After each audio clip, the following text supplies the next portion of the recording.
Bonjour, c'est moi, Jacques Leclerc.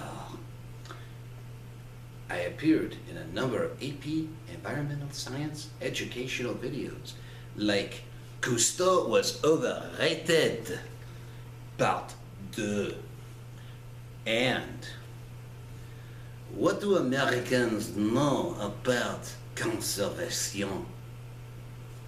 Alright guys, enough fooling around. I get to poke fun of the French. Legit, okay? Don't laugh too hard about that. Okay, so this is our last section, okay? And we're talking about sustaining the terrestrial biodiversity by identifying, protecting the severely threatened areas, which we refer to as biodiversity hotspots, restoring damaged ecosystems using restoration ecology, and sharing with other species much of the land that we dominate using reconciliation ecology. Again, this is part of this more than one approach on how can we go and take better care of what has been given to us. Okay. So protecting ecosystems, there's some ways that we can do this. Okay, we can map global ecosystems and identify species, locate and protect most endangered ecosystems and species, restore degraded ecosystems, and development must be biodiversity friendly. At that point, when we look at number 4, are new laws needed? Because you see, here's the key thing. I know at UCLA, they do have the Center for Planning and Urban Development. That is a graduate school where they go and deal with things like this. How do we go and develop an area where we can put homes for people and yet be relatively minimal on the negative impact on the local area in terms of biodiversity? It's things like that, which is why you have things like environmental impact reports, environmental impact assessments, things like that, which we'll talk later about that. So protecting global biodiversity is an absolute priority. We have 34 biodiversity hotspots rich in plant species. It's 2% of the Earth's surface, but 50% of the flowering plant species and 42% of the terrestrial vertebrates. In that area, you've got 1.2 billion people. Okay? Some of the problems that you have is that they may not be that rich in animal diversity, and here comes the problem. People may be displaced and or lose access to important resources. This is not just, oh, we're going to kick people out of their homes. What do you do? How do you address that? How do you address a village, the people who live in a village, that they happen to be in a biodiversity hotspot? That village has been there for generations, and they've just started to really develop. They started to modernize where they're putting paved roads, they're getting telephone service, for example. How do we sit there and justify, oh, well, sorry, you gotta go. But wait, we've been here for generations. You know, this is our land. Our ancestors, they were born here, they grew up here, they died here. You know, this is tribal land. You know, see, the answers aren't always easy. And of course, that when we're talking about people may be displaced, they may lose access to important resources. This is, you know, it's all well and good to say, oh, we got to do all this protection. But the reality is we're also impacting people. And they may not be for the better. We may have to completely put them somewhere else. How do we handle that? How do we answer that? See, guys, you got to understand, in this course, we've got some possible answers. We don't have all the answers. And that's why we have to rely on the people in the future for this. So when we look at 34 biodiversity hotspots, we've got some here in the United States. We have an awful lot in Central America. This should not be a big surprise because you have got rainforests, okay? You got a lot of jungle and a lot of biodiversity. Cuba, okay? You've got the western part of South America, and think about this area here. And then when you look at Africa, on the Horn of Africa, the tip here, Ethiopia, Somalia, parts of the Middle East, Turkey, Greece, Italy, all this is chaparral, okay? So there's definitely, and then when you're coming over here, and we're looking again, tropical rainforests, for example, a lot of biodiversity. Look what's happening here in New Zealand. If you've ever watched the movie series, you know, of The Hobbit, or you've looked at The Lord of the Rings, all that was filmed in New Zealand. Those outside shots, it's gorgeous country there. But again, those are biodiversity hotspots, and you know, how do we manage them? How do we protect them? What's the right thing to do? Now, we can look at hotspots in the United States, for example, here, where you can look at the concentration of rare species, and if you look in Southern California here, man, we have got some serious biodiversity hotspots, which we do because we have the Joshua Tree Monument out there in the desert. We also have, well, think about it, we also have the Angeles National Forest. I believe we have the San Bernardino National Forest as well. Those areas surrounding Big Bear and Lake Arrowhead. This is local stuff. This is how we're trying to protect those biodiversity hotspots that are there. And you can see that there's different places just in the United States alone. When you look in California, California's got an awful lot here. Now, I can tell you right in this area here, this is where my parents had their cabin. And it's in the county of Mono County. You're looking at about 80% of the area, the land area of Mono County belongs to the government. It's not belonging to the people, okay? So there is a lot of protection that is going on. Look at Hawaii, okay? That's a very big thing. There is a lot of conservation. There's a lot of hot spots there. There's a lot of conservation that is going on. Now, protecting the ecosystem services is also a priority. We talk about UN Millennium Ecosystem Assessment 2005. We identify the ecosystem services. Now, the reality is human activities degrade or overuse about 60% of the Earth's natural services. Okay?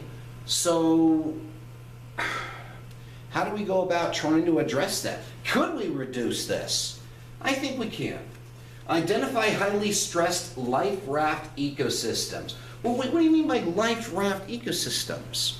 Well, ecosystems that help keep things living, including humans, with their services like, for example, erosion control, cleaning the toxins out of the water by plant roots. Those are examples of ecosystem services. Climate control, water retention, all those are ecosystem services. Now, high poverty levels, that is a problem, absolutely, because if you've got poor people, they are more likely to go and do damage to the environment because they are trying to survive. It's not, oh, we're going to go and preserve things, and oh, these spiny stickleback will be okay. No, they are more concerned about putting food on the table to feed their families. You can't completely condemn them for that. We have to give them alternatives. Ecosystem services degraded. Foster cooperation among residents, government, and scientists to protect both people and biodiversity.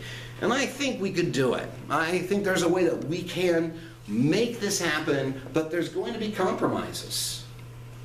Now, we're also understanding about how do you rehabilitate and restore ecosystems. Well, for one thing, we've got to look at restoration, rehabilitation, replacement, or creating artificial ecosystems. So those are ways that natural ecosystems can recover. Now, we have created artificial ecosystems before. One that comes into mind immediately was the Truk Islands in the Pacific. World War II in the harbor. There was a big battle. There were a lot of Japanese ships that were sunk there, and what happened was that the wrecks of the ships became new homes for sea creatures, including fish. So we inadvertently created an artificial ecosystem by doing that. There have been companies that would go out and they would sink old tanks, old storage tanks in there, and what that did, that allowed the fish and the anemones and other creatures coral to go and develop and grow. So that's what we mean by creating an artificial ecosystem, okay? Now, when we talk about rehabilitate and restore, how do we carry out most forms of restoration and rehabilitation? Well, we identify what's causing it, stop the abuse, reintroduce species if possible, and then protect from further degradation, which again, it's a common sense approach. It really is. Okay? So if we look at an ecological restoration of a tropical dry forest in Costa Rica, okay, the Guanacaste National Park Restoration Program, they relinked it to an adjacent rainforest. They brought in cattle and horses, and what they did, they aided in seed dispersal. Wait, how did they aid in seed dispersal? Well, most likely, they ate food that had seeds in it. The food survived the digestive system and came out the other end. So that when horses, when cows would defecate, to use the technical term, you've got seed in the fecal matter with moisture in a new spot on the soil. That's it. Okay?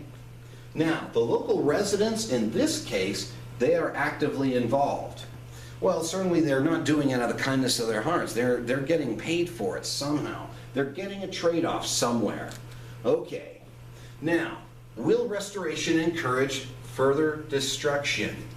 Well, the reality is, if we can prevent damage, it's far cheaper alternative than restoring. Okay? We got maybe 5% of the Earth's land is preserved from the effects of human activities. And most likely the reason why we got 5% is a lot of it is not very accessible to people as a rule. Okay? How do we share areas we dominate with other species? Now this is where you get into reconciliation ecology, where we invent and maintain habitats for species diversity where people live, work, and play.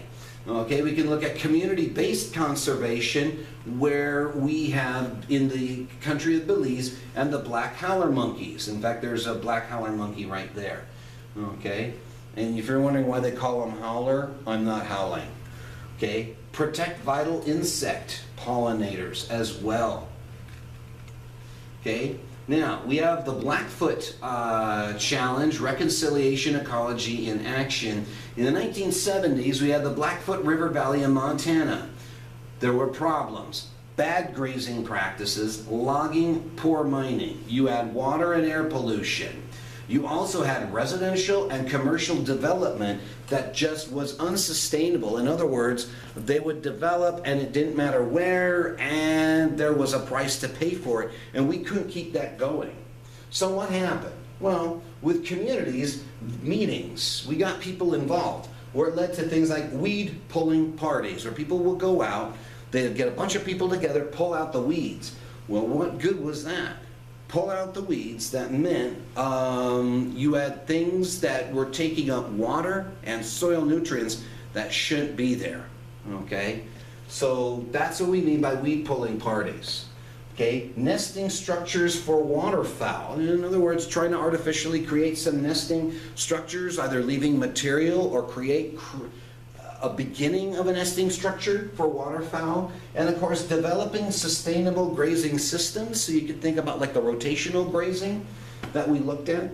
So these are all examples. Now some of these case studies are in the book, some of them are not because they were in the previous edition of the book, but I also felt it was important to bring that in, that you guys could see examples. How do we go about solving some of the problems that we have? So, big ideas. 3 big ideas as we wrap up, and I'm winding down. The economic values of the important ecological services provided by the world's ecosystems are far greater than the value of the raw materials obtained from the ecosystems. Okay? Which makes sense. You have ecological services that are provided, and they are far more important than the raw material that we can get out of it. But again, how in the world do you put a money value on it? You know, that's a very difficult thing, because the market if you think about it, it's controlled by what do people want/need, and who is willing to take care of that want or need. We need ecological services, but that's not what people are going to think about when they want something or they quote-unquote need something. Okay, now, we can do things like managing forests, grasslands, parks, and nature preserves more effectively by protecting more land, preventing overuse of these areas, and using renewable resources provided by them no faster than such resources can be replenished by natural processes. Again, this is like a common sense idea.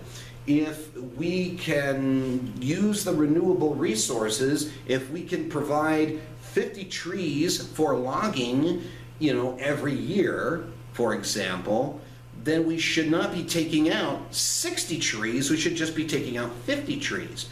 Because that's what we talk about being replenished by natural processes, that these trees can grow. But if you overtake too much, then you run into the problem of it's not able to recover. We put too much pressure on the system and then it's not going to recover. When it doesn't recover, it's a spiraling effect.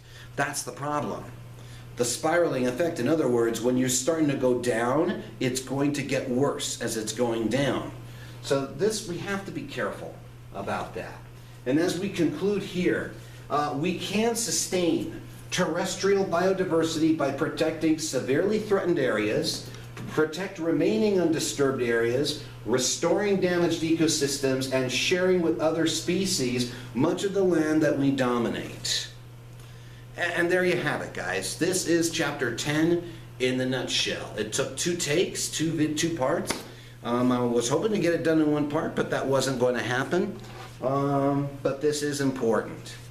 And anyways, so I will be checking for it Monday when we get back that you guys have completed it, because this is in fact for a grade that you completed it. All right, guys. With that, I am Jacques Leclerc, and I bid you adieu.